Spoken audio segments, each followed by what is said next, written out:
Oi, yi, on a découvert mon corps au début du printemps, quand la neige commençait à fondre. À la morgue, ma sœur sanglotait, s'agrippant au bras d'un infirmier.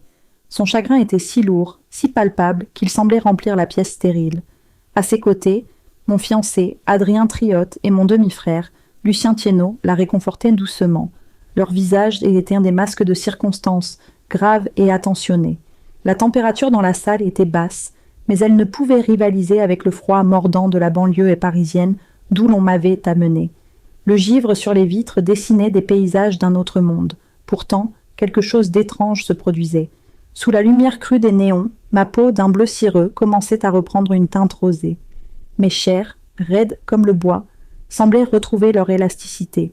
Au milieu du personnel médical et de ce qui restait de ma famille, je me suis lentement redressée. La morgue, jusqu'alors emplie des sanglots étouffés de ma sœur, a soudainement retenti de cris perçants. Des plateaux métalliques sont tombés dans un fracas assourdissant. J'ai esquissé un sourire, un mouvement qui semblait craqueler la glace sur mes lèvres. J'ai regardé les 3 personnes, Adrien, Lucien et ma sœur Léa, effondrées sur le carrelage froid. « Ça fait longtemps », ai-je dit. Ma voix était un murmure, un son qui n'aurait pas dû exister. Après avoir été frappée à la tête par un objet lourd, je ne suis pas morte sur le coup, non. La douleur a été une explosion blanche, aveuglante. Puis, des objets en bronze, froids et lourds, ont continué de s'abattre sur moi. Sur ma tête, sur mes épaules, sur ma poitrine. Le son était mat, sourd. Le sang a giclé, chaud. Il coulait de l'arrière de mon crâne, se mêlant à mes cheveux. Bientôt, je ne pouvais plus rien voir. Les yeux d'Adrien Triot étaient injectés de sang. Je le voyais à travers un voile rouge. Son beau visage, l'arête parfaite de son nez, sa mâchoire volontaire. Tout était déformé par une fureur que je ne lui connaissais pas. Son visage était couvert de mon sang. Quand il s'est enfin arrêté, haletant, il s'est levé lentement. Son regard a croisé le mien. C'était l'homme que j'aimais depuis 5 ans, l'homme que j'allais épouser dans 3 mois. La bague de fiançailles brillait à mon majeur gauche. Un diamant pur, choisi avec soin. Mon corps commençait à peine à se refroidir, mais la chaleur de l'anneau disparaissait déjà, remplacée par le contact collant de mon propre sang. Je pensais que le rouge de la haine dans ses yeux ne pourrait jamais rivaliser avec l'odeur et la couleur de ce liquide épais qui coulait maintenant dans ma bouche. J'ai discrètement léché le coin de mes lèvres, profitant de son immobilité. Ah, ce drôle de goût de sang, un mélange de fer et de peur. L'adrénaline a fait son œuvre. L'expression d'Adrien est passée de la peur panique à une sorte d'excitation folle, presque extatique. Il regardait ses mains trempées, puis mon corps inerte. C'est alors que Camille Song s'est agrippée à son bras. Ma chère sœur adoptive. Adrien. Sa voix était un sifflement. Est-ce qu'elle est morte? Pas encore. Ha ha. Mais j'allais rester silencieuse, attendre, voir jusqu'où ils iraient. Adrien Triotte a laissé tomber l'arme du crime sur le tapis persane. Le bruit était lourd, c'est là que je l'ai reconnu. C'était la sculpture de Cerf Zika, l'œuvre préférée de ma mère. Une pièce unique, en bronze massif, qu'elle gardait dans son bureau privé. Sur le métal patiné, une épaisse couche de mon sang commençait à coaguler, prenant une teinte presque noire. La porte du bureau s'est ouverte. « Vous devriez savoir, » dit une voix calme, presque déçue. « Cela ne la tuera pas vraiment. Pas elle. Lucien. Seule la congélation, » continua-t-il en entrant dans la pièce, « peut la tuer pour de bon. Ah, voilà mon cher demi-frère. Vraiment, la personne qui me comprenait le mieux dans cette maison. Il savait ce qu'il fallait faire pour me tuer. Il est plus âgé, plus pragmatique. Il a immédiatement pris les choses en main, regardant à peine mon corps brisé. « Adrien, » ordonna-t-il, « prends ses jambes, Camille, nettoie-moi ça, et ne laisse pas une seule goutte. » Adrien, tremblant, obéit.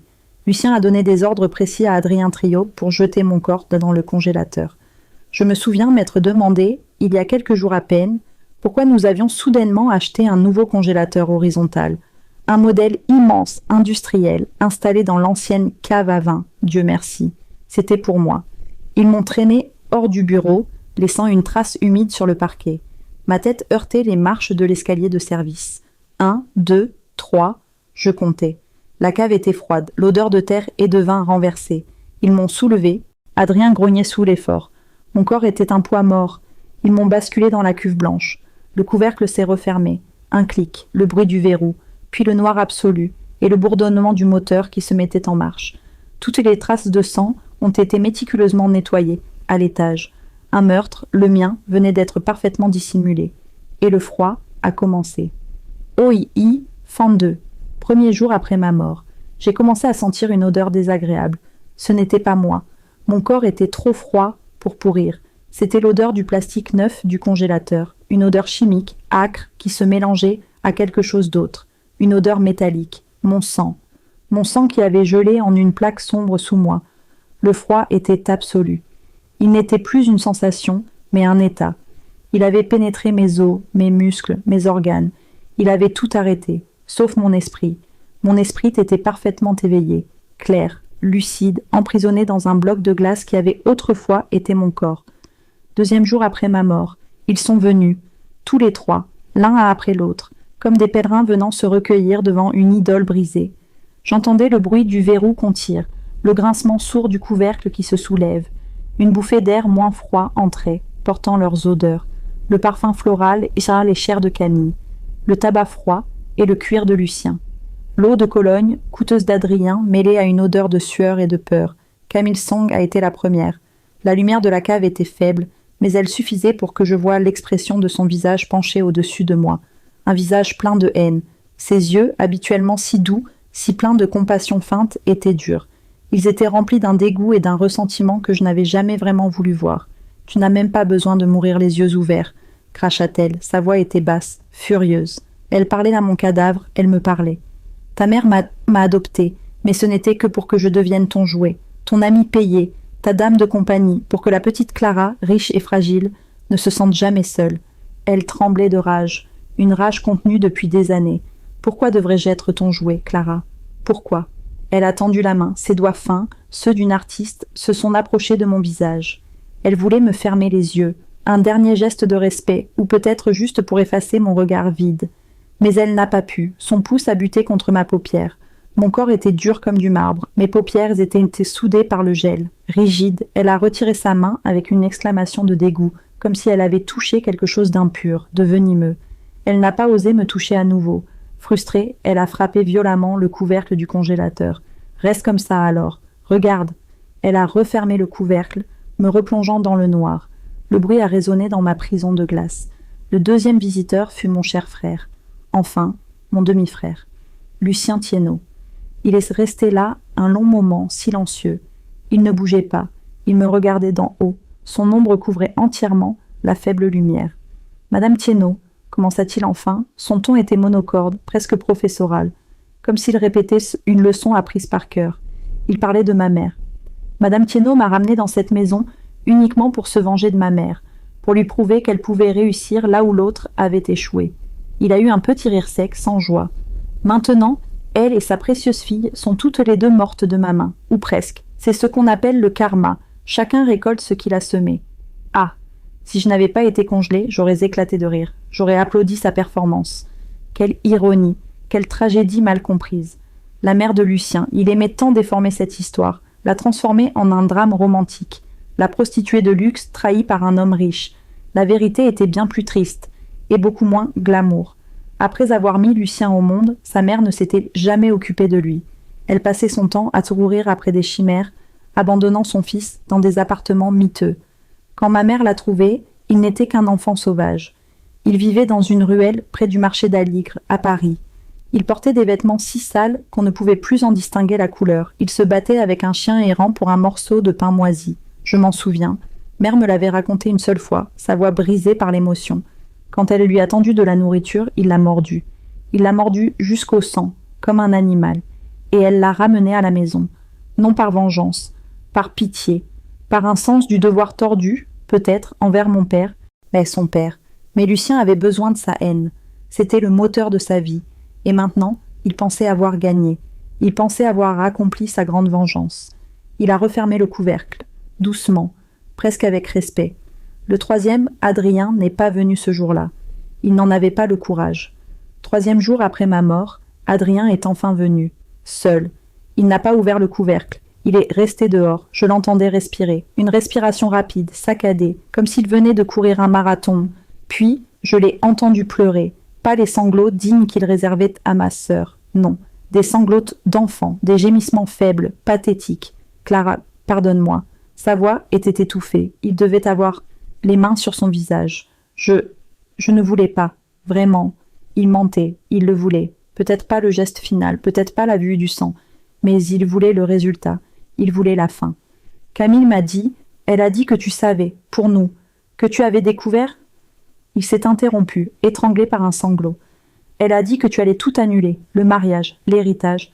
L'héritage, le voilà, le mot-clé. J'avais besoin de cet argent, Clara. Tu ne comprends pas.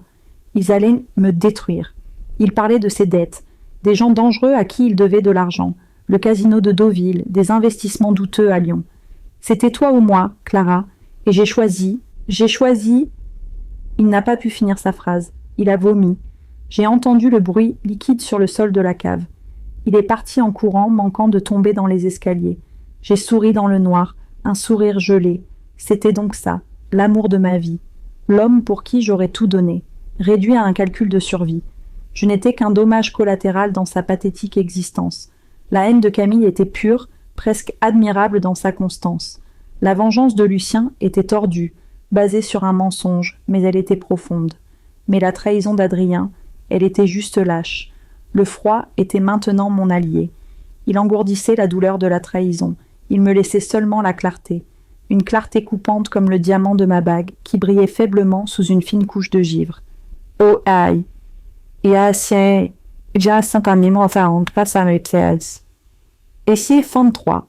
4e jour après ma mort. Je n'attendais plus. Je flottais. Le temps n'avait plus de sens dans mon cercueil de métal. Le bourdonnement du moteur était ma seule horloge. Le cycle de refroidissement ma seule saison. J'étais devenue une chose, un objet, une sculpture de glace à l'effigie de Clara Tienot. Puis, ils sont revenus, tous les trois ensemble. Leurs voix étaient tendues.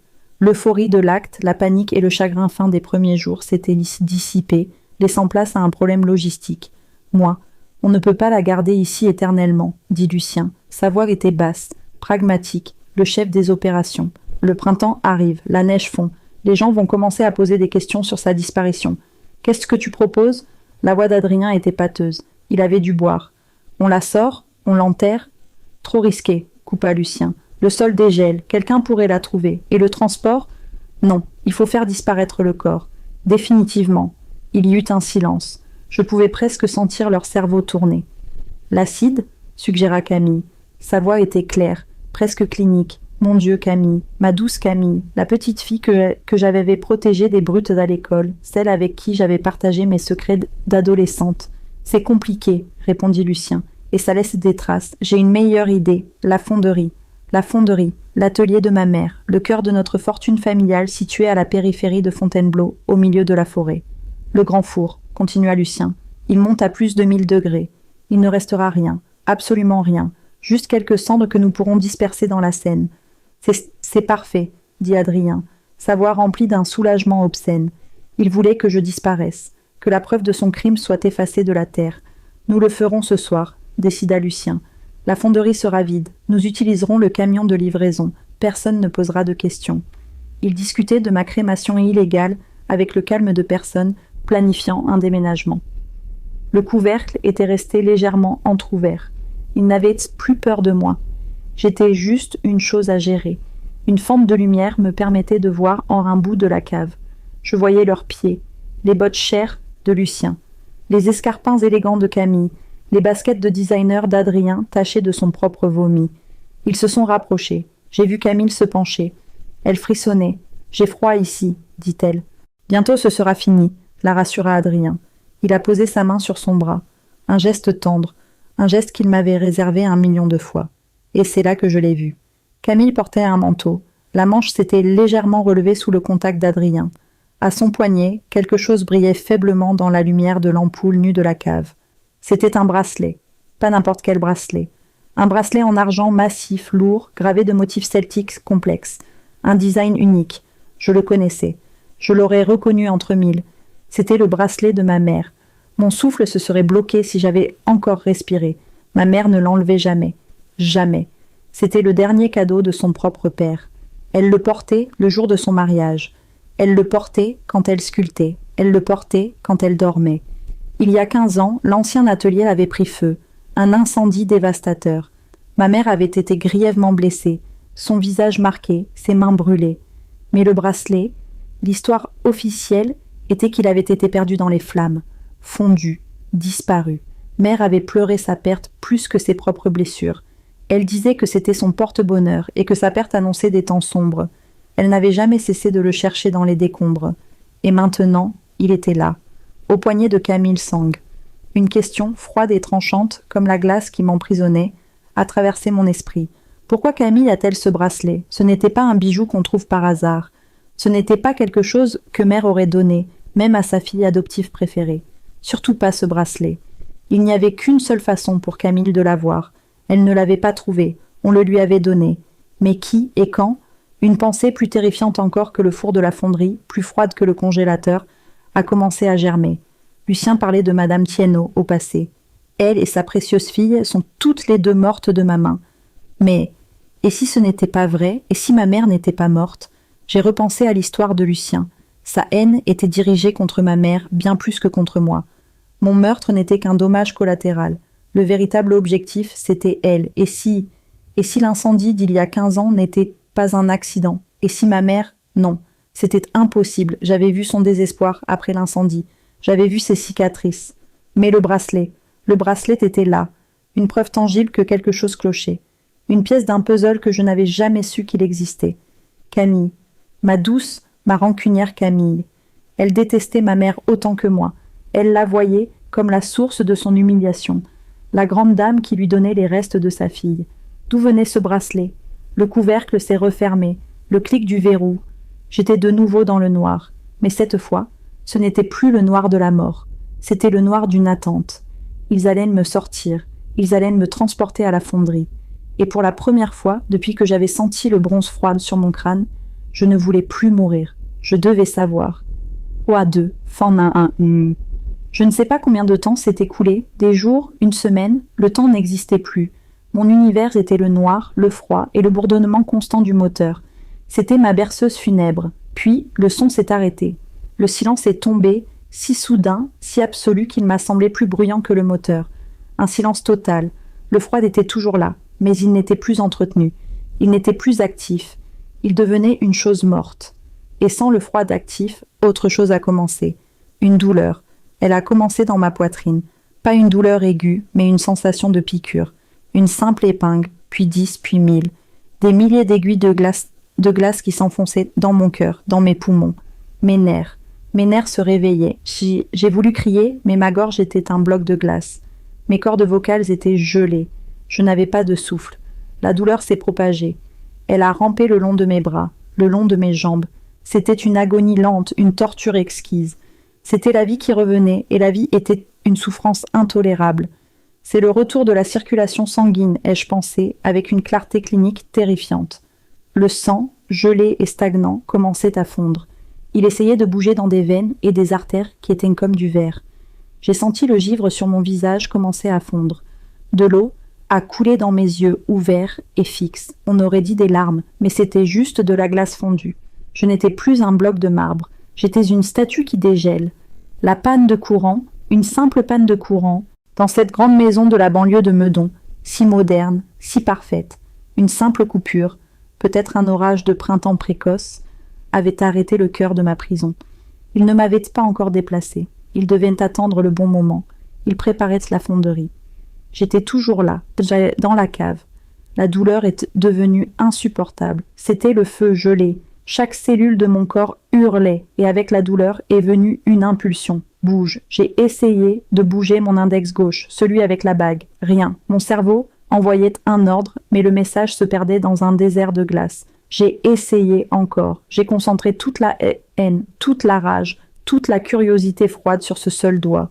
La question du bracelet de ma mère. Camille, bouge. J'ai entendu un son. Un petit clac, un craquement. Ce n'était pas l'os. C'était la glace dans l'articulation. Mon doigt a bougé.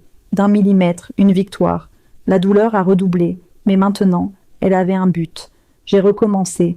Le poignet, le coude, l'épaule, chaque mouvement était un craquement, un déchirement. C'était comme briser ma propre coquille de l'intérieur. Je sentais la peau de mon dos, collée au fond du congélateur par mon propre sang gelé, se déchirer alors que je tentais de me contracter. L'odeur. L'odeur était revenue. L'odeur de plastique, mais aussi l'odeur de moi. Une odeur de viande froide. Combien de temps, Combien de temps avant que le courant ne revienne? Combien de temps avant qu'il ne descende? Je devais sortir. Maintenant. J'ai plié les genoux, la glace a craqué, j'ai poussé avec mes talons. Je me suis redressée. Je n'étais plus allongée. J'étais assise. Dans le noir absolu de la cuve, assise dans une flaque de mon propre sang fondu et d'eau. J'ai levé les bras. Mes muscles étaient faibles, inutiles. Ils tremblaient, mais ils obéissaient une routine. J'ai poussé le couvercle. Il était lourd, terriblement lourd, et verrouillé. Le clic. Je me suis souvenu du clic du verrou. Un simple loquet, pas un cadenas. Lucien était arrogant. Pourquoi mettre un cadenas sur une morte? J'ai poussé plus fort. De toutes mes forces. Mes forces n'étaient rien. La panique. Non, pas de panique. La panique, c'était l'ancienne Clara. La Clara qui pleurait. La Clara qui aimait Adrien. La Clara qui avait peur. Je ne suis plus cette Clara. Je suis froide et je suis lucide. J'ai analysé la situation. Je ne pouvais pas le soulever. Mais peut-être que je pouvais le frapper. J'ai rassemblé mes forces. J'ai contracté mon épaule droite, celle qui n'avait pas été brisée par la statue. J'ai heurté le couvercle de toute la force de mon corps. Prends un bruit sourd, le métal a vibré. Encore, un autre claque. Le loquet avait bougé. J'ai poussé. Le couvercle s'est soulevé. Une forme de lumière grise est apparue. La faible lumière de la cave filtrant par le soupirail. L'air est entré. Un air qui semblait chaud, presque bouillant, comparé à l'intérieur du congélateur. Il a frappé mes poumons. Ce fut ma première vraie respiration. Et ce fut une nouvelle agonie. C'était comme avaler des poignées de verre pilées. Mes poumons, partiellement gelés, se sont contractés dans un spasme violent. J'ai toussé. Un son sec horrible, un son de mort. Mais j'ai respiré. J'ai poussé le couvercle entièrement. Il a basculé vers l'arrière avec un bruit de choc métallique. Je suis restée assise là, dans ma boîte blanche, comme une poupée cassée. La cave était silencieuse. La maison était silencieuse. Ils étaient partis. Partis à la fonderie. J'ai attrapé le bord du congélateur. Mes mains étaient bleues. Mes ongles violets. La bague de fiançailles s'en était terne, couverte de givre et de sang séché. Je me suis hissée. Mes jambes ont touché le sol en béton. Elles ne m'ont pas soutenue. Je me suis effondrée. Je suis restée à quatre pattes sur le sol froid de la cave, tremblante, non pas de froid, mais d'effort. J'ai regardé mes mains. La peau était marbrée, bleue, violette et d'un blanc cireux. Là où Camille avait essayé de me toucher, la peau était intacte. Je me suis lentement relevée, m'appuyant sur le congélateur. Je me tenais debout. Mon corps était une collection de douleurs. Ma tête, mon crâne, la blessure. J'ai prudemment touché l'arrière de ma tête. Mes cheveux étaient collés. Une masse dure de sang gelé et de cheveux. La peau était déchirée. Je pouvais sentir l'os. Mais je ne saignais plus. Le froid avait tout cautérisé. Je n'étais plus la même personne. L'ancienne Clara aurait hurlé. Elle aurait pleuré. Elle serait tombée au sol, vaincue. La nouvelle Clara a simplement noté l'information. La blessure est grave. Le temps est compté. Je devais trouver la vérité. Sur le bracelet, sur ma mère, j'ai fait un pas, mes jambes ont tenu, j'ai marché, raide comme une somnambule. Mes articulations protestaient, mais et elles obéissaient. Je suis montée par l'escalier de service. Chaque marche était une montagne. J'ai ouvert la porte de la cuisine. La maison était plongée dans l'obscurité. La panne de courant était générale. Le silence. J'ai traversé la cuisine. Mes pieds nus laissaient des traces humides sur le carrelage. Un mélange d'eau et de mon propre sang dilué. Je me suis vue, un instant, dans le reflet de la porte vitrée du four. Un fantôme, une silhouette décharnée, des cheveux enchevêtrés, des yeux. Mes yeux étaient la seule chose de vivante. Ils brillaient dans le noir. J'étais revenue. J'avais une soif immense. Pas d'eau, une soif de vérité. Je me suis dirigée vers le bureau de ma mère, le lieu de mon exécution. La porte était fermée. Je l'ai ouverte. L'odeur de sang avait disparu. L'odeur de produit de nettoyage l'a remplacée. Camille avait bien travaillé. Le tapis persan, là où j'étais tombée, était impeccable, pas une trace. Et la statue de Serfsika, elle n'était plus là. Il l'avait fait disparaître. L'arme du crime. J'étais là, debout, au milieu de la pièce, une morte revenue à la vie, et je ne ressentais rien. Pas de tristesse, pas de peur, seulement un froid intense, une lucidité parfaite. Je savais ce qu'ils avaient fait. Je savais pourquoi. Adrien pour l'argent, Lucien pour sa vengeance tordue, Camille pour sa haine d'être un jouet. Mais ce n'était que la surface. Le bracelet. Le bracelet était la clé. Pourquoi Camille l'avait-elle? Madame Thiénot et sa précieuse fille sont toutes les deux mortes de ma main. Les mots de Lucien résonnaient dans ma tête. Il croyait ma mère morte. Mais Camille portait son bracelet. Cela ne pouvait signifier qu'une chose. Lucien avait été trompé. Camille jouait son propre jeu. Et si Camille jouait son propre jeu, cela signifiait qu'elle avait un secret. Un secret qui valait plus que l'héritage d'Adrien ou la vengeance de Lucien. Un secret lié à ma mère. J'ai traversé le bureau. J'ai ignoré les photos de moi, enfant. J'ai ignoré les sculptures inachevées. Je me suis dirigée vers la bibliothèque. Ma mère avait des secrets. Je l'avais toujours su, une tristesse cachée, une peur qu'elle dissimulait derrière son masque d'artiste sévère. L'incendie. Tout revenait à l'incendie. Je me suis arrêtée. J'ai entendu un bruit. Dehors. Une voiture. Le bruit d'un moteur diesel. Le camion de livraison. Ils étaient revenus. Ils revenaient me chercher. Pour m'emmener à la fonderie. Le courant n'était pas revenu. Ils venaient de me chercher, pensant me trouver encore solidement congelée. Ils allaient descendre à la cave. Ils allaient trouver le congélateur vide. Une vague de quelque chose m'a traversée. Pas de la peur, de l'anticipation. L'ancienne Clara se serait cachée. Elle aurait essayé de fuir. Mais où fuir dans cet état? Non, je n'étais plus la proie. J'étais le fantôme dans la maison. Je suis sortie du bureau, je me suis déplacée dans le grand hall d'entrée. L'obscurité était mon allié. J'ai entendu la porte de la cuisine s'ouvrir, celle qui menait à la cave. Leur voix. « Bon sang, il fait noir là-dedans », dit Adrien.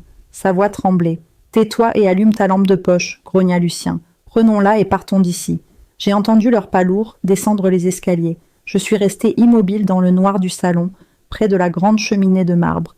Je les attendais. Je n'étais plus humaine. J'étais un témoin. J'étais le froid. Et j'allais découvrir la vérité. Oui, deux en sont en boscanant en jusqu'au 62. Fes fin. Et deux sont mon 102. Le silence de la cave a été brisé. D'abord par un juron étouffé, Lucien, puis par un son qui n'était pas un mot, un gémissement aigu, un son d'animal terrifié. Adrien. Non, a murmuré Adrien. Non, non, non, ce n'est pas possible.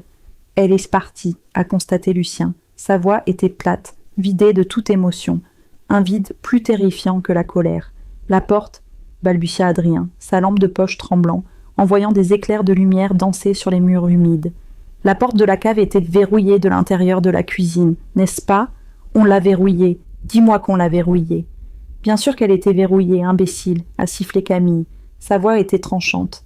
Elle avait peur, mais sa peur était faite de colère. Alors, comment? J'ai entendu un bruit lourd. Lucien venait de frapper le congélateur vide. Le métal a résonné. « Elle est dans la maison », a dit Lucien. « Morte ?» a demandé Adrien, sa voix brisée par l'espoir. « Un fantôme? Elle est revenue nous hanter ?»« Vivante », a dit Lucien. Le mot est tombé dans le silence de la cave comme une pierre. « La panne de courant », a continué Lucien, son cerveau reprenant le dessus sur le choc. La panne a dû arrêter le moteur. Elle a dégelé. Elle dit elle a essayé son Dégelé? Adrien riait maintenant, un rire hystérique. Dégelé? Lucien, on lui a fracassé le crâne. Les gens ne décongèlent pas. C'est un fantôme. C'est le fantôme de Clara. Tais-toi! A hurlé Lucien. Le son de sa gifle a claqué, suivi d'un gémissement d'Adrien. Reprends-toi.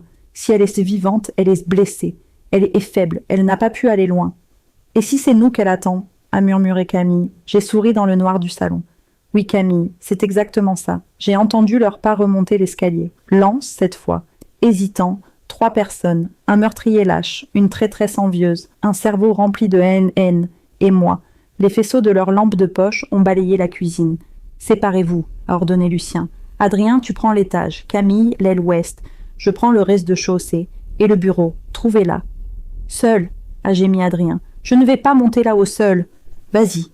J'ai entendu Adrien monter les escaliers 4 à 4, plus dans une fuite paniquée que dans une recherche. Le faisceau de Lucien a commencé à balayer le salon. Je me suis glissée derrière le grand rideau de velours épais de la bibliothèque. Mon corps était si froid que je ne faisais aucun bruit. Je n'avais pas de chaleur corporelle à trahir. J'étais un morceau de la nuit. Lucien est entré. Il bougeait méthodiquement. Il vérifiait derrière les canapés, sous la table basse. Il était comme un chasseur, mais un chasseur qui a peur de sa proie. Son faisceau de lumière a frappé une petite table près de la fenêtre.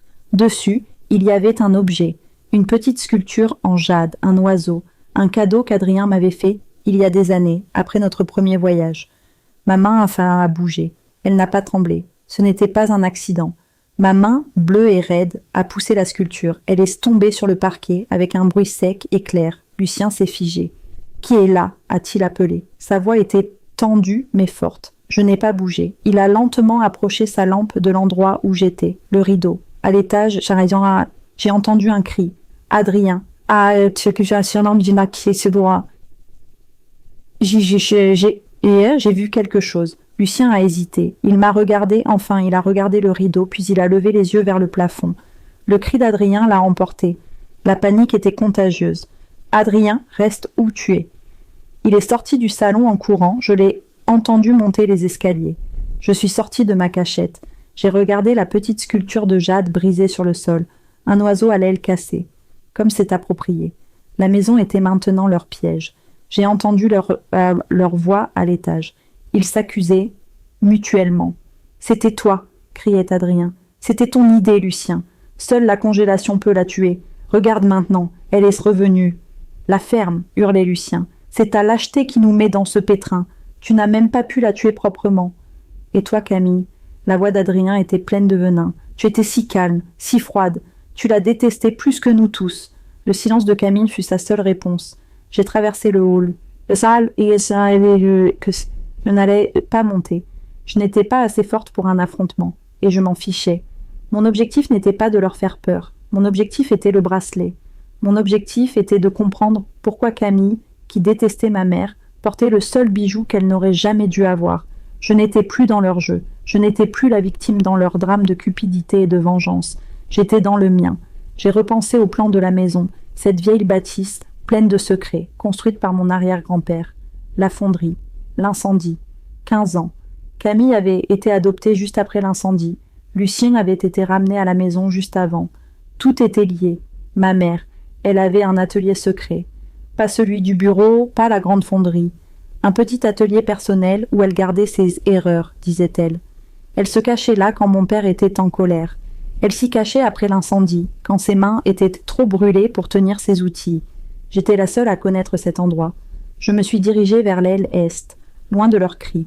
C'était une petite pièce, dissimulée derrière une fausse bibliothèque dans le vieux fumoir, que personne n'utilisait jamais. J'ai poussé les faux livres. La porte secrète a grincé. Je suis entrée dans le noir. L'odeur était différente. Pas de poussière, pas de renfermé. Une odeur d'antiseptique et une autre odeur.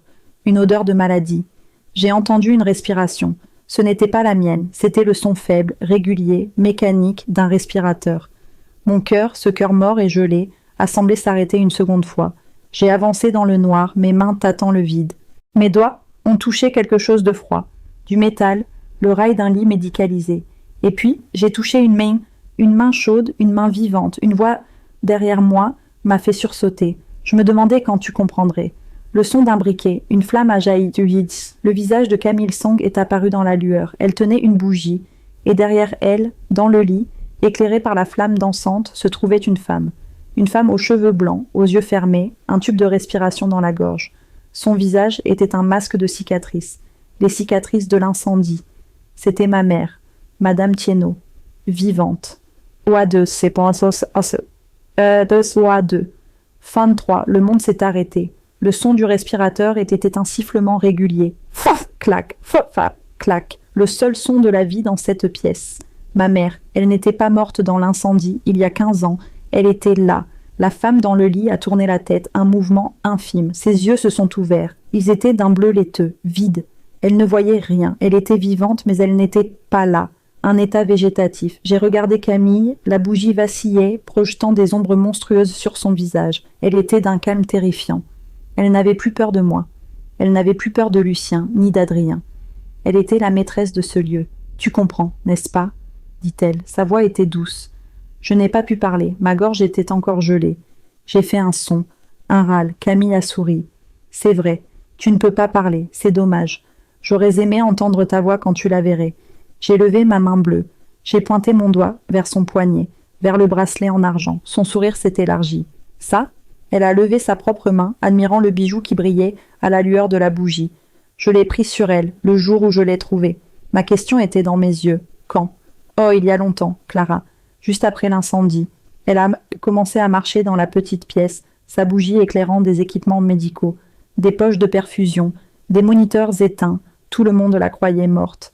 L'atelier s'était effondré. Mais je savais qu'elle avait cette pièce. Je savais qu'elle s'y cachait. Je l'avais suivie, une fois. Elle s'est arrêtée devant le lit. Je suis venue ici après que les pompiers soient partis. Mon pompier soit parti. Je l'ai trouvée, comme ça, brûlée, brisée, mais vivante. Passant, elle a caressé la joue cicatrisée de ma mère avec une tendresse obscène. J'aurais dû appeler les secours, j'aurais dû la sauver. N'est-ce pas ce qu'une fille adoptive aimante aurait fait? Elle m'a regardé, son visage s'est devenu dur. Mais pourquoi l'aurais-je fait? Pour qu'elle te revienne, pour qu'elle continue à te regarder, toi, sa fille parfaite, en m'ignorant, moi, le jouet?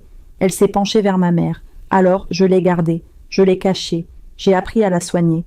J'ai utilisé l'argent qu'elle me donnait, votre argent, pour acheter tout ça. Elle a fait un geste large, englobant la pièce. Elle est devenue mon secret, ma poupée. Le mot poupée, le mot jouet. La boucle était bouclée. J'ai réussi à articuler. Ma voix était un murmure de papier de verre. Tu es qui? Elle a ri. Lucien, Adrien? Non, non, non, c'était leur idée, leur plan minable. Elle s'est approchée de moi. J'ai reculé d'un pas. J'étais un fantôme revenu à la vie, mais j'avais peur de cette fille vivante. Leur plan était stupide, dit-elle. Tuer, hériter, s'enfuir. Tellement masculin, tellement ennuyeux. Alors je l'ai amélioré. Elle secoué la tête. Je ne comprenais pas. Tu ne comprends toujours pas, n'est-ce pas? Elle a posé la bougie sur une table. Elle s'est approchée si près que je pouvais sentir la chaleur de son corps vivant. Lucien voulait se venger de Madame Thienot. Adrien voulait ton argent. Et moi? Je voulais juste que justice soit faite. Elle m'a regardé droit dans les yeux. Ses yeux noirs brillaient d'une conviction de fanatique. Je les ai laissés faire. Je les ai même encouragés. Oui, Adrien, elle te soupçonne. Oui, Lucien, c'est le bon moment. J'ai tout facilité. Parce que, dit-elle, et sa voix est tombée dans un murmure si bas que j'ai dû me pencher pour l'entendre. J'ai gardé cette femme en vie. Elle a pointé le lit, et c'est juste pour qu'elle puisse te voir mourir. Oui, la phrase de l'outline. Mon sang, déjà si froid, a semblé se transformer en azote liquide. Ce n'était pas de la haine. C'était quelque chose de bien plus sombre. C'était un théâtre, un spectacle de marionnettes tordues, conçu par une enfant brisée. Elle voulait que la mère, qui l'avait réduite à un jouet pour sa fille, assiste, impuissante, à la destruction de cette même fille. C'était une vengeance d'une complexité psychologique terrifiante. Une vengeance qui nécessitait une mère vivante, mais prisonnière, et une fille morte. Mais ma voix était plus forte. Elle ne voit rien, elle n'est pas là. Le visage de Camille s'est contracté. Une seconde, une fissure dans son masque de calme. Elle entend, a-t-elle sifflé. Je lui ai tout dit. Je lui ai dit comment Adrien te tenait la main tout en me tenant la mienne. Je lui ai dit comment Lucien prévoyait de détruire son nom. Et je lui ai dit hier comment ils allaient te tuer. Elle a souri. Elle a pleuré. Je l'ai vue, une larme. Elle a compris. Mon Dieu. Le drame moral, la cruauté pure. J'ai regardé ma mère. Cette coquille vide, avait-elle vraiment entendu? Avait-elle été témoin depuis son esprit emprisonné de la planification de mon meurtre? Et maintenant, Camille a regardé mon corps, mes vêtements trempés, ma peau bleue. Tu es là, le choc. Elle ne s'attendait pas à ça. Son plan parfait, le clou du spectacle. La mère assiste à la disparition de la fille, et la fille est revenue. Le fantôme est sorti de la boîte. Tu gâches tout, Clara, a-t-elle murmuré. Et pour la première fois, j'ai vu de la vraie colère dans ses yeux. Tu as toujours tout gâché. Un bruit à l'étage, un fracas, un meuble qui tombe. Merde, a hurlé la voix d'Adrien, résonnant à travers les murs. Lucien, regarde, le tiroir du bureau, il est ouvert. Elle était là, la peur est revenue sur le visage de Camille, la peur du monde extérieur. Elle m'a attrapée par le bras, sa chaleur était brûlante sur ma peau gelée. Ils ne doivent pas trouver cet endroit, ils ne doivent pas savoir. Savoir quoi? Ai-je demandé, ma voix retrouvant sa force. Que tu les as manipulés, que tu es pire qu'eux? Tais-toi. Elle m'a poussée dans l'ombre, loin du lit. Lucien pense que j'ai aidé à tuer Madame Thienot. Il pense que je suis son allié. S'il apprend qu'elle est vivante, qu'elle est ma prisonnière, il nous tuera toutes les deux. Elle a soufflé la bougie. L'obscurité totale est revenue. Est revenue. Seul le son du respirateur. C'était clac, clac. Et les bruits de pas, lourds, furieux, de Lucien et Adrien, quelque part dans la maison. Il chassait un fantôme. Il ne savait pas qu'il y en avait 3, cachés dans le noir. Où il y a 2, fun 4. Les bruits de pas se rapprochaient. La voix de Lucien, tendue, venait du couloir. L'ancien fumoir. Nous n'avons pas vérifié l'ancien fumoir. Camille a retenu son souffle. Elle m'a attrapé, m'a plaqué contre le mur, dans l'ombre la plus profonde, loin du lit. Elle a mis un doigt sur ses lèvres. Trop tard. La porte du fumoir s'est ouverte avec fracas. Il n'y a rien ici, dit Adrien, sa lampe de poche balayant la pièce poussiéreuse. Juste de vieux, son faisceau a frappé la bibliothèque. Attends, dit Lucien. J'ai entendu ses pas s'approcher. Lent, calculateur. Je n'ai jamais remarqué ces livres, dit-il. Un bruit sec. Sa main a frappé la fausse rangée de livres. La porte secrète a grincé, s'ouvrant lentement. Les 2 hommes se sont figés sur le seuil. 2 faisceaux de lumière ont inondé la pièce. Ils nous ont vus. Le premier faisceau a trouvé Camille, plaquée contre le mur, son visage blême de terreur. Le second faisceau m'a trouvé. Il m'a éclairé, moi. La morte, debout, mes vêtements trempés, ma peau bleue, mes yeux ouverts, fixant la lumière. Non. Adrien a lâché sa lampe de poche. Elle est tombée sur le sol, roulant et éclairant la scène d'angle fou. Fantôme, c'est le fantôme. Mais Lucien ne me regardait pas. Son regard et le faisceau de sa propre lampe avaient dépassé Camille, m'avaient dépassé, et s'étaient fixés sur le lit, sur la femme qui y était allongée, sur la femme qui respirait, le son du respirateur. Pfff, clac. Le silence dans la pièce était total, rompu seulement par ce son mécanique. Lucien a fait un pas, puis un autre, comme un somnambule. Adrien pleurait, accroupi sur le sol, se tenant la tête. On est morts, on est tous morts. Lucien s'est approché du lit. Il a tendu une main tremblante. Il a touché le visage cicatrisé de Madame Thiénot. Vivante, a-t-il murmuré. Puis il a tourné la tête vers Camille. Son expression n'était plus celle de la haine. Ce n'était plus de la colère. C'était un abîme, une incompréhension si profonde qu'elle frisait la folie. Toi, dit-il, tu m'as menti. Il a compris, il a tout compris. Sa vengeance, sa raison de vivre, tout était une farce, une manipulation. Il n'avait pas détruit Madame Thiénot. Camille l'avait préservée, comme un trophée. « Tu m'as menti !» a-t-il hurlé. Ce n'était pas un cri de colère, c'était un cri de douleur. Son monde s'effondrait. Adrien, voyant Lucien distrait, a relevé la tête. Sa panique s'est transformée en rage. Il a vu Camille, il a vu la trahison. « C'est toi !» a-t-il crié, se relevant d'un bond. « Tu savais qu'elle était vivante. Tu nous as joués, tu nous as tous joués. » Adrien s'est jeté sur Camille. Il n'allait pas la tuer pour le silence. Il allait la tuer par pure terreur, mais Lucien a bougé. Au moment où Adrien a fait attraper Camille, qu'il tient son dernier, Lucien s'est retourné. Il a s'attrapé Adrien par l'épaule. Ce n'était pas pour la sauver, c'était un réflexe, un chaos. Non, a dit Lucien, sa voix morte. Les 3 se sont empoignés. Une lutte confuse dans la petite pièce secrète. Adrien a frappé Lucien. Lucien a repoussé Adrien. Adrien a trébuché en arrière. Et il a heurté la table. La bougie que Camille avait posée là, elle est tombée sur une pile de draps propres, imbibée d'alcool de nettoyage pour les équipements médicaux. La flamme a touché l'alcool, ce ne fut pas un feu lent, ce fut une explosion. Oumph! Une boule de feu a jailli, léchant le mur, atteignant le plafond en bois sec de la vieille équève. Adrien a hurlé, ses vêtements commençant à prendre feu. Camille a crié, reculant contre le mur. Lucien s'est figé. Il regardait les flammes, il regardait sa vengeance, son mensonge, tout partir en fumée. Il a commencé à rire. Un rire bas, terrible. Le feu s'est propagé. La fumée a rempli la pièce instantanément. C'est là que j'ai bougé. Je n'ai pas regardé Adrien, qui se débattait au sol, en feu. Je n'ai pas regardé Lucien, qui riait face aux flammes. Je n'ai pas regardé Camille, paralysée par le résultat de son propre drame. Je me suis avancé vers le lit. Le son du respirateur s'est arrêté, l'électricité coupée par le feu. Ma mère. J'ai arraché les draps, j'ai débranché les tubes, j'ai passé mes bras gelés sous son corps fragile et chaud. Je l'ai soulevée, elle était si légère. « Dehors !» ai-je crié. Ma voix était forte maintenant. Un ordre. Camille m'a regardé, ses yeux fous de terreur. Le feu bloquait la porte du fumoir. Il y avait une autre sortie.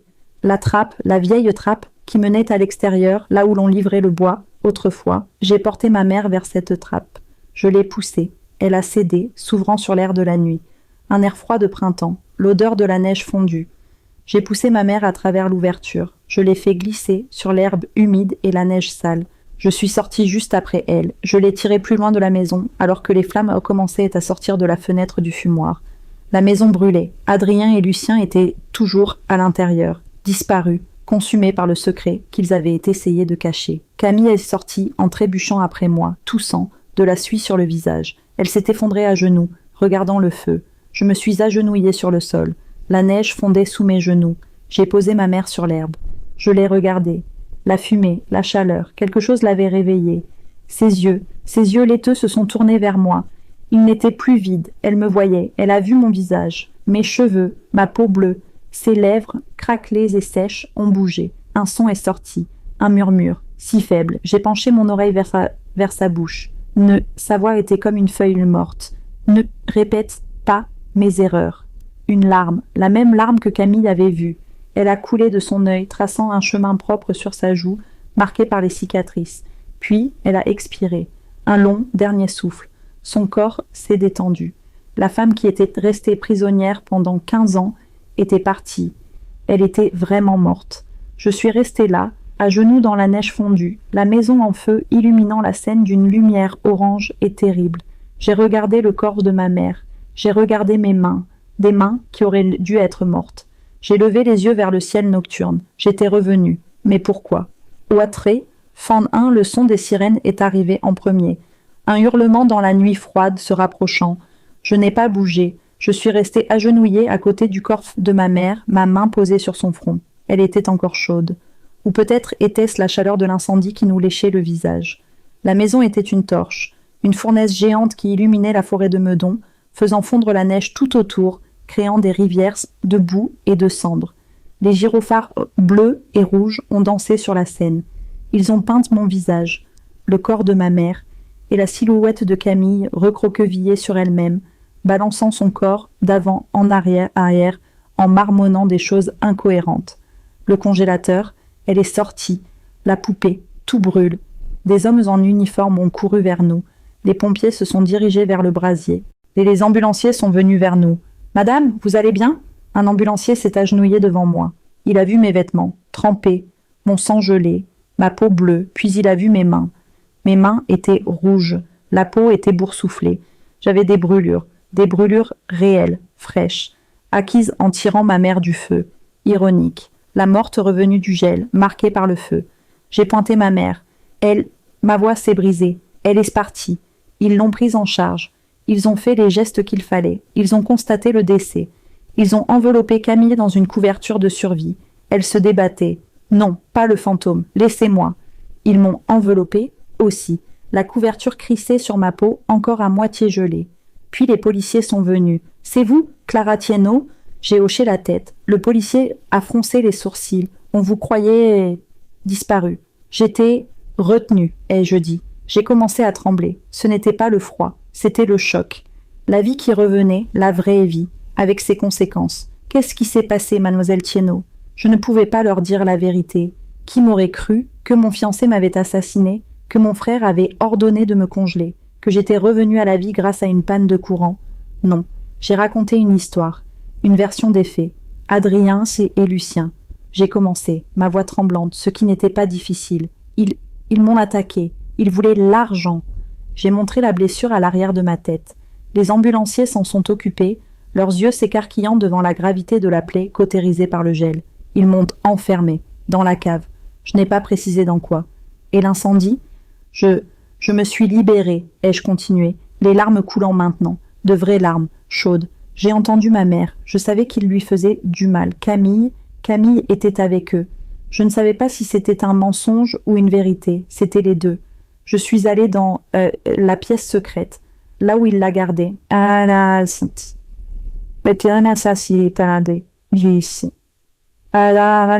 gardait votre mère? Le policier moitié était confus. Mais Madame Tienot est décédée il y a des années. Non, ai-je chuchoté. Camille l'avait cachée. Elle la gardait en vie, malade, prisonnière. La vérité, parfois, elle était plus folle que n'importe quel mensonge. Une lutte a éclaté, ai-je dit, regardant les flammes. Adrien, il était fou. Il a mis le feu. J'ai regardé mes mains brûlées. J'ai essayé de la sortir. J'ai essayé. Ma version des faits était un chaos, un enlèvement, une séquestration. un meurtre, un incendie. Et au milieu de tout ça, une morte qui ressuscite. Ils ne m'ont pas cru, pas vraiment. Personne ne pouvait croire que j'avais été morte. L'enquête a été longue. La maison n'était plus qu'une coque noircie. Adrien Triot et Lucien Thienot n'ont jamais été retrouvés. Le feu avait été si intense que les experts ont conclu qu'ils avaient été entièrement consumés. Disparus, probablement morts. L'affaire a été classée.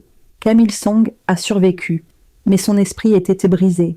Elle a été internée. Elle passait ses journées à parler à une chaise vide, à supplier un fantôme de lui pardonner. Elle était prisonnière de sa propre histoire, d'une manière bien plus sûre que la mienne. Et moi, j'ai survécu. Les brûlures sur mes mains ont guéri, laissant des cicatrices blanches, des souvenirs du feu. Mais le froid est resté. Il était en moi, dans mes os. Une partie de moi était restée dans ce congélateur. J'ai hérité de ce qui restait, la fonderie, l'argent, le nom Thienot. Je ne voulais rien de tout cela. 6 mois après l'incendie, j'ai tout vendu. J'ai donné la majorité de l'argent à des associations, des centres pour grands brûlés, des centres pour les victimes de séquestration.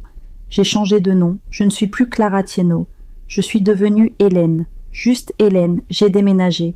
Loin de Paris, loin du froid et de la neige fondue. J'ai choisi Aix-en-Provence. Le sud, le soleil, la chaleur. Je vis dans un petit appartement au-dessus d'une boulangerie. Je travaille comme restauratrice de céramique. Un travail silencieux. Un travail de patience. Je répare ce qui a été cassé. Je vis dans l'anonymat. Je ne parle à personne de mon passé. Les gens d'ici me voient comme une femme silencieuse, un peu triste peut-être. Quelqu'un qui porte toujours des gants, même quand il ne fait pas si froid. Je ne dors pas beaucoup. La nuit, j'entends parfois le bourdonnement, le moteur du congélateur, et je me demande, suis-je vraiment revenue? Suis-je vivante? Ou suis-je simplement un fantôme qui a appris à marcher au soleil? Fan 2, le passé aurait dû rester mort, enterré sous les cendres de la maison de Meudon. Mais le passé n'est jamais vraiment mort. 1 an après l'incendie, j'ai reçu un colis. Il venait d'un notaire de Paris, chargé de régler les derniers détails de la succession. C'était un petit coffret en bois, sauvé de la maison avant la vente finale aux enchères. Il avait été trouvé dans un coffre-fort mural que j'avais oublié, dissimulé derrière un tableau, dans la chambre de ma mère. Un tableau de la forêt sous la neige. J'ai laissé le coffret sur ma table pendant 3 jours. J'avais peur de l'ouvrir. J'avais peur de ce qu'il contenait. Je savais que ce n'était pas de l'argent. Je savais que ce n'était pas des bijoux. C'était quelque chose de plus lourd. Le 4e jour, au lever du soleil, alors que la chaleur de la Provence commençait déjà à monter, je l'ai ouvert. À l'intérieur, il n'y avait qu'une seule chose. Un journal. Un carnet relié en cuir rouge, le même rouge que le sang séché. La couverture était rigide, légèrement gondolée par l'humidité ou la chaleur. L'écriture à l'intérieur était celle de ma mère. Une écriture fine, élégante, précise. L'écriture d'une artiste. Il commençait bien avant l'incendie, bien avant ma naissance. Et il révélait la vérité. Pas la vérité de Camille, tordue par la haine et sa haine. Pas la vérité de Lucien, construite sur un mensonge. La vérité de ma mère. J'ai lu sa jeunesse, sa passion pour la sculpture, son mariage avec mon père. Et j'ai lu sa rencontre avec la mère de Lucien. Elle n'était pas une prostituée de luxe, c'était une artiste, une rivale, une femme brillante et instable que mon père avait aimée avant ma mère. Mon père ne l'avait pas abandonnée. C'est elle qui était partie, incapable de supporter l'idée d'être la seconde. Elle avait disparu, emportant avec elle un secret. Son fils, Lucien. Puis j'ai lu l'histoire de mon père. Ce n'était pas l'homme bon que je croyais. Il était faible, il était cruel. Il avait trompé ma mère. Il avait dilapidé une partie de la fortune familiale. Et il avait trahi la mère de Lucien. Il lui avait promis de la soutenir, elle et son art, mais il l'avait ruinée quand elle avait refusé de revenir vers lui. C'est lui qui l'avait poussée à la prostitution, puis au suicide. Madame Thienot, ma mère, n'avait pas ramené Lucien à la maison par vengeance contre cette femme. Elle l'avait ramené par culpabilité. Elle essayait de réparer les péchés de son mari. Elle essayait de sauver le garçon que son mari avait détruit. Mais elle avait échoué. Elle avait essayé de lui donner une éducation, de l'argent, un nom. Mais elle ne pouvait pas lui donner ce qu'il voulait vraiment, une mère qu'il n'avait jamais eue et un père qu'il ne pouvait pas respecter. Elle avait essayé de le protéger de la vérité sur son père. Elle avait menti, pensant le préserver. Et ce mensonge avait nourri sa haine. Il avait construit toute sa vie sur l'idée que ma mère était le monstre. Il n'avait jamais su que le vrai monstre était son propre père, l'homme dont il portait le nom avec une fierté tordue. Je m'arrêtais de lire. Je devais respirer. L'ironie, l'amère ironie. La haine de Lucien était une erreur, une tragédie shakespearienne. Il avait détruit la seule personne qui avait vraiment essayé de le sauver. J'ai tourné les pages. Je suis arrivée à l'incendie. Ce n'était pas un accident. Camille avait raison sur ce point. Mais ce n'était pas elle. C'était ma mère elle-même. Ses mains, elles tremblaient depuis des mois. Une maladie nerveuse. Elle ne pouvait plus sculpter. L'artiste en elle mourait. La douleur de ne plus pouvoir créer, combinée à la culpabilité des péchés de son mari, l'avait brisée. Elle avait mis le feu à l'atelier. Une tentative de suicide. Elle voulait disparaître avec son art, avec ses secrets. Mais Camille l'avait trouvée. Et au lieu de la sauver, elle l'avait emprisonnée. Elle avait transformé sa tentative de suicide ratée en une peine de 15 ans. J'ai fermé le journal. Mes mains tremblaient. Je me suis levée. J'ai marché jusqu'à la fenêtre. Le soleil était hontonnant. Sans essai. Maintenant, le marché en bas était bruyant, plein de vie. Je n'ai ressenti aucune colère. L'ancienne Clara aurait été dévastée. Elle aurait pleuré sur le sort de sa mère. Elle aurait haï Camille. Moi, la femme revenue du gel, je ne ressentais qu'une immense fatigue. Une chaîne de douleur transmise de génération en génération. Le péché de mon père, la culpabilité de ma mère, la haine mal dirigée de Lucien, la cruauté née de l'envie de Camille, l'avidité lâche d'Adrien, et moi, la victime. Le catalyseur, j'ai compris les derniers mots de ma mère. Ne répète pas mes erreurs. Elle ne parlait pas de l'incendie. Elle parlait du silence. Elle avait gardé la vérité secrète pour protéger Lucien. Et ce secret l'avait tué. Elle avait gardé sa maladie secrète. Et ce secret l'avait presque tué. Toute cette tragédie, toute cette mort, née du silence, née des choses non dites. Personne n'était innocent, pas même moi. J'avais vécu dans ma bulle de privilèges, aveugle à la douleur de Camille, aveugle aux démons de Lucien, aveugle à l'amour désespéré d'Adrien pour l'argent. Nous étions tous coupables. Nous étions tous victimes. La chaîne s'était brisée dans le feu. Adrien et Lucien, morts. Camille, folle. Ma mère, enfin libérée. Et moi, j'étais le dernier maillon. Je suis retournée à la table. J'ai pris le journal. Je l'ai porté à la cuisine. J'ai allumé le gaz. J'ai brûlé le journal page par page. Je regardais l'écriture de ma mère se recroqueviller, noircir et devenir cendre. Je brûlais le passé. Je brûlais les mensonges, la culpabilité, la haine. Quand la dernière page fut consumée, j'ai éteint le feu. Je suis restée là, dans la cuisine silencieuse. Le bourdonnement dans ma tête, le son du congélateur, il était plus faible, presque disparu. Fin 3. Après avoir brûlé le journal, un silence s'est installé. Pas le silence froid de la cave, mais un silence apaisant. Le silence du sud, rempli du chant lointain des cigales. Le bourdonnement dans ma tête avait disparu, mais la chaîne n'était pas encore tout à fait brisée. Il restait un dernier maillon. Pas un maillon de haine, mais un maillon de pitié. Je devais voir Camille. J'ai pris le train. Je suis retournée vers le nord, vers la banlieue grise de Paris. Je suis allée à l'Institut psychiatrique de la Verrière, un lieu entouré de hauts murs et de jardins bien entretenus. Elle était dans un de ces jardins. Elle n'était pas enchaînée. Elle n'était pas en camisole. Elle était assise sur un banc, l'air absente. Elle regardait un parterre de fleurs sans vraiment le voir. Son esprit n'était plus brisé par la rage, il était simplement parti. Je me suis assise à côté d'elle. Elle n'a pas tourné la tête. Hélène, ai-je dit. C'était la première fois que je disais mon nouveau nom à quelqu'un de mon passé. Elle n'a pas réagi. Camille, ai-je dit, plus doucement. Elle a tourné la tête, lentement. Ses yeux noirs, autrefois si brillants de haine et d'intelligence, étaient ternes, vides. Elle m'a regardé, longuement. 1 minute, 2 minutes, puis une lueur de reconnaissance, de terreur. Le fantôme, a-t-elle chuchoté. Elle a commencé à trembler. Vous êtes venu me prendre. Elle a baissé les yeux, ses mains se tordant sur ses genoux. Tuez-moi, a-t-elle murmuré. S'il vous plaît, mettez fin à tout cela. Je ne veux plus voir le feu. Elle pleurait, des larmes silencieuses qui tombaient sur ses mains. Elle ne me demandait pas la mort par défi. Elle la demandait par épuisement. J'ai regardé cette femme qui avait orchestré un drame si complexe, qui m'avait voulu morte, qui avait fait de ma mère sa prisonnière. Et je n'ai ressenti aucune haine, seulement une pitié profonde. Je ne suis pas un fantôme, Camille, ai-je dit. Ma voix était calme. Elle a relevé les yeux, surprise. Je suis morte une fois, ai-je continué, ma voix n'étant qu'un souffle. C'était suffisant. Je n'ai pas besoin d'une autre mort sur ma conscience, ni sur la vôtre. Elle n'a pas compris. J'ai posé ma main, celle avec les cicatrices de brûlure, sur la sienne, qui était froide. Le passé est mort, Camille. Il a brûlé. Je me suis levée. Elle m'a regardé partir, ses yeux écarquillés, ne comprenant pas ce pardon. C'était ma catharsis. Non pas la vengeance, mais la libération. Je ne suis pas retournée directement à Aix. J'avais avec moi les cendres du journal de ma mère, dans une petite boîte. Je me suis arrêtée à Paris, sur le pont des Arts. Il faisait un vent frais, même en cette saison. L'eau de la Seine était sombre, j'ai ouvert la boîte. J'ai laissé le vent prendre les cendres de la culpabilité de ma mère, des péchés de mon père, de la haine de Lucien. Je les ai regardés s'envoler, se dissoudre dans l'air, tomber dans l'eau, comme de la neige noire, fondant avant de toucher la surface.